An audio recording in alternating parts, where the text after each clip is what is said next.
As I was preparing to make this video, I looked back on previous results against Manchester City.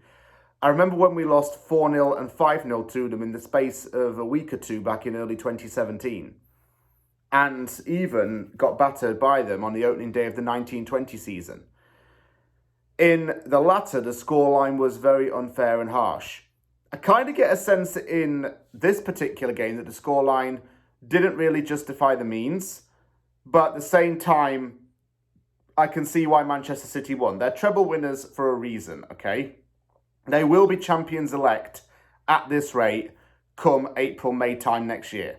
So we can't be too aggravated about the scoreline, but at the same time, we can be quite impressed because a lot of individuals impressed me in this game. And that's been the case so far in our games so far this season. Even when we haven't got always the most desirable result, there have been individual brilliance in some of the performances. And in this 3-1 defeat to Manchester City, some players shone still more than others. And honestly, we didn't embarrass ourselves this time.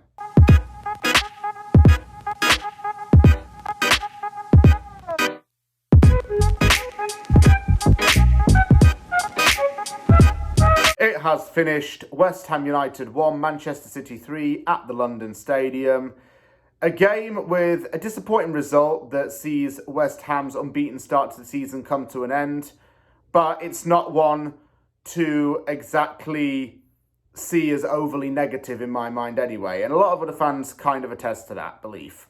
I think that Manchester City is, well, Manchester City because, look, it's a team that's world-class for a reason. It's got absolutely amazing players. And with West Ham, we just had to try and find a few moments where we could try and dominate City and really try to capitalise on them. And it's hard for a lot of teams to do that. Teams usually get embarrassed by them or get destroyed by 4 or 5 goals. That has happened before. And it's happened with us, like I said in the introductory clip. So we didn't want that to happen. We even took the lead early in this game. Well, not early, but we took the lead in the first half of this game, rather. And then City came back in the second half and just were completely dominant from there onwards. I did notice some things in the game, though, that maybe could have prevented those goals. And I'll talk about that in a little bit more depth. So without further ado, let me get into the starting lineup. It was Alphonse Areola in goal. Vladimir Sofal, Kurt Zouma, who has his first game as West Ham's permanently official captain. Naya Figueiredo, Emerson. Midfield, Edson Alvarez, Thomas Tuchel, James Ward-Prowse. Lucas Paquetá, Jarrod Bowen, Mikel Antonio. I would say that Souček kind of deserved that start after the international break because he had that brief Iniesta moment where he dribbled in and then put Černý through to score a goal for the Czech Republic. Benrahma being dropped was a weird one since he's often the first to start, but I do get it at the same time. I wouldn't expect him to start really all of the time, and I may even see Kudus play as well. Areola's goalkeeping in this game was fantastic, and to anyone who called him shit or waste of money, you just got made look like an absolute mug. I dare you to keep slagging off these players because it makes you look freaking stupid when they actually are consistently good. Areola had like a brief madness where it was like a save, block, save again from a corner. He went a bit acrobatic and probably was a bit over-dramatic with the saves, but, well, it was amazing goalkeeping nonetheless. City were dominant in possession, but West Ham stood firm with Zouma and Sofal bossing the defence. Sofal was good and robust defensively, but lacks the pace going forward or to defend on the wings. Maybe we need to look for a new right-back sooner rather than later. Holland missed an easy sitter, and I couldn't believe it. United Trey was giving it big and saying that we need to tell Haaland to come outside now. He was made to look stupid as well. I can't believe that guy's back on Twitter. Whatever though. West Ham were holding the lineup with Paquetá acting as an extra body off the ball and a 5 at the back. I noticed Paquetá was playing out on the left and then was going into an inverted left-back role with Emerson going forward more on the wing, actually. And that was just off the ball. Paquetá was getting way back into the deeper wing-back positions to tackle and defend. Alvarez was holding back a lot and keeping the back astute. So that was what I noticed from my observations there. James Ward-Prowse became a little bit more involved and had a shot at goal. And a few moments later, he scored. And this was excellent bit of possession dominance from West Ham. West Ham was in control for a good 10 minutes towards the end of that half. More of the ball, limiting City's chances and making the space. Bowen and Sofal interchange. Sofal whips the cross in low. Ward-Prowse diving header past Ederson, and the whole stadium erupts, bar the away end.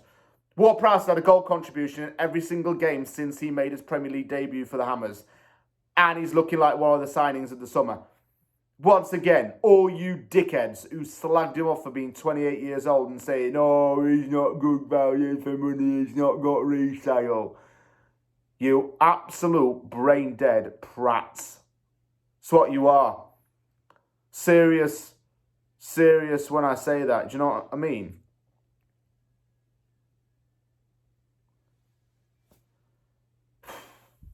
I can't believe people still slag him off thinking about it now.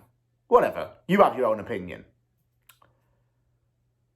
Ederson came out really for this goal, and I don't think he should have. He made a mistake to come out for that because he allowed space to close in on. Aguirre then cleared Haaland off the line from very close range. And Aguirre defensively had a good first half. Second half, though, I hate to admit, not so much. Doku was causing problems for us, and he was going to torch Sufal at some point. We tried to get Doku, and that's going to be an unreal talent for City to have. That's their winger, sort of, for the next 6 or 7 years if he stays on that long. Doku looked electric, and I mean that because within the first minute of the second half, he scored a goal. He managed to get behind Alvarez and Sofal. He managed to get behind them due to a bit of a lapse. All it took was like half a second for him to break through and then fire into the bottom right. Good fast touching play. West Ham were banging on the door and so was City. City even hit the post with a free kick. Antonio went clean through and then Ederson. I keep getting confused because it's not Edson, you know. Ederson, rather, came out. Areola still forcing City to be frustrated. Zuma forced Ederson into a diving save from a corner, and we were threatening still. That was good. West Ham wanted to make some subs, and it was a little bit out of character from David Moyes. He put on Kudus and Benrahma for Alvarez and Antonio. It was initially Souček that was meant to go off, but Alvarez seemed to be very fatigued due to jet lag from playing for Mexico. So he had to go off, and Souček had to go in as defensive midfielder. This is when the game changed. Souček cannot naturally act as that defensive midfield role anymore because he doesn't hold it back enough. He doesn't keep everything tidy enough there for me to trust him enough to play in that role. And that's my thoughts, at least. Just my 2 cents.